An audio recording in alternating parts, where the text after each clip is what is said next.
قدموں میں آنا میرا کام تھا، میری بگڑی بنانا تیرا کام ہے، میری آنکھوں کو ہے قیمتی چیزیں دی ہے، یہ سینے کے اندر دل ہے، یہ بڑا قیمتی ہوتا ہے، اگر یہ خراب ہو جائے تو میں کوئی دنیا کا ڈاکٹر بچا نہ پائے گا، یہ اتنا قیمتی ہوتا ہے۔ میں نے ایک کتاب میں پڑھا، کسی نے حکایت کو بیان کرتے ہوئے لکھا تھا کہ ایک ارب پتی آدمی ہے، دل کا آپریشن ہوا، لیکن جیسے ہی ہوا ڈاکٹر نے کہا کہ آپ کا دل کا آپریشن ہونا ہے، 1 گھنٹے کا آپریشن چلے گا، لیکن آپ دیکھیے گا آپ کا جو خرچ ہے وہ کم سے کم 20 سے 25 لاکھ روپیہ آئے گا۔ یہ نام سنا نا اس نے کہ 20 سے 25 لاکھ روپیہ، بزرگ رونے لگے، لیکن ڈاکٹر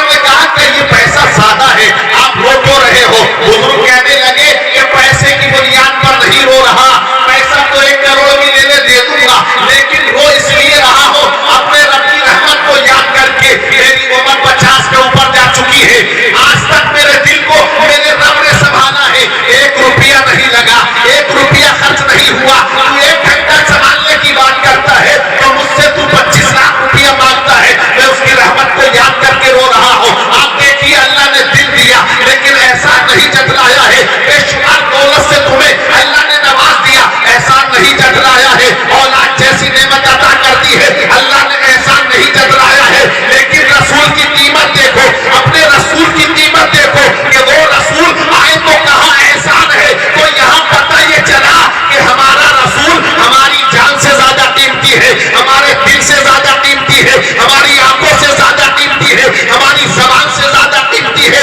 ہماری اولاد سے زیادہ قیمتی ہے، ہماری دولت سے زیادہ قیمتی ہے، کیونکہ سب کچھ عطا کرنے پہ اللہ نے احسان نہیں جتلایا، لیکن جب محمد کو دنیا میں بھیجا تو اے مسلمانوں احسان جتلا دیا، تو پتہ چلا دنیا کی تمام نعمتوں سے افضل اگر کوئی نعمت ہے تو وہ ہمارے رسول کی ولادت ہے۔ سبحان اللہ، نعرہ تکبیر، سبحان اللہ، سبحان اللہ۔ قیمتی ہے، یہی بات کو صحابہ نے سمجھی ہے، صحابہ رسول نے اس بات کو جان لیا، کہا کہ آقا ہر چیز سے زیادہ محبت کرتے ہیں۔ حضرت عمر ایمان لے کے آئے، رسول نے فرمایا کتنا چاہتے ہو، کتنی محبت کرتے ہو؟ حضرت عمر ابن خطاب نام تو آپ لوگوں نے سنا ہوگا، سننا چاہیے، ہمارے جو اسلاف ہے، صحابہ کی قربانیاں ہیں، یہ جو اسلام پہنچا نا آپ تک، یہ آسانی سے نہیں پہنچا ہے، یہ مسجدیں بنی ہوئی ہیں آسانی سے نہیں بنی ہے، یہ امت محمدیہ آپ پر اللہ کا احسان ہے، آپ کعبے کی جانب نماز پڑھا کرتے ہو، لیکن تاریخ پڑھیے گا، حدیث پاک میں آتا ہے، حضرت عائشہ صدیقہ رضی اللہ تعالی عنہا نے فرمایا، عرض کیا آقا سے، آقا آپ نے اپنی امت کو مطلقاً عبادت کی اجازت دے دی ہے، جہاں دل چاہے مسجد بنائے، جہاں دل چاہے عبادت کرے، جہاں چاہے سجدہ کرے، پہلے کے لوگ، پہلے کے انبیاء و مرسلین نے ایسا نہیں کیا۔ ذرا غریب مسلمانوں، محبت گنج کے زندہ دل مسلمانوں سنو، آج تم جو ہے عبادت کرتے ہو خانہ کعبہ کی جانب رو کر کے، کیوں کرتے ہو کہ اللہ تبارک و تعالیٰ اس جانب ہے، آخر وجہ کیا ہے؟ تو آپ دیکھیں ولادت رسول سے ہمیں کیا کیا ملا ہے، مصطفیٰ نے ہمیں کیا کیا عطا کر دیا ہے، آپ کعبے کی جانب عبادت کرتے ہو، رک کر کے عبادت کرتے ہو، کیا اللہ پچھم میں ہے، کیا پورب میں نہیں ہے، کیا اتر میں نہیں ہے، کیا دکن میں نہیں ہے؟ اللہ فرماتا ہے وَنَحْنُ أَقْرَبُ مِنْ حَبْلِ الْوَرِيدِ إِنَّ اللَّهَ عَلَى كُلِّ شَيْءٍ قَدِيرٌ، اللہ ہر چیز پر قدرت رکھا کرتا ہے۔ آج میں خطاب کر رہا ہوں، میرا چہرہ پچھم کو نہیں ہے، ہٹ گیا ہے، مطلب کیا ہے؟ جب نماز پڑھتے ہیں نا تو ہمارا چہرہ پچھم کی جانب ہوتا ہے، کعبے کی جانب کو ہوتا ہے، کیوں؟ کیا عبادت پورب کو نہیں کر سکتے، دکن کو نہیں کر سکتے، اتر کو نہیں کر سکتے؟ کر تو سکتے ہیں، لیکن اگر پوری زندگی کوئی بندہ اگر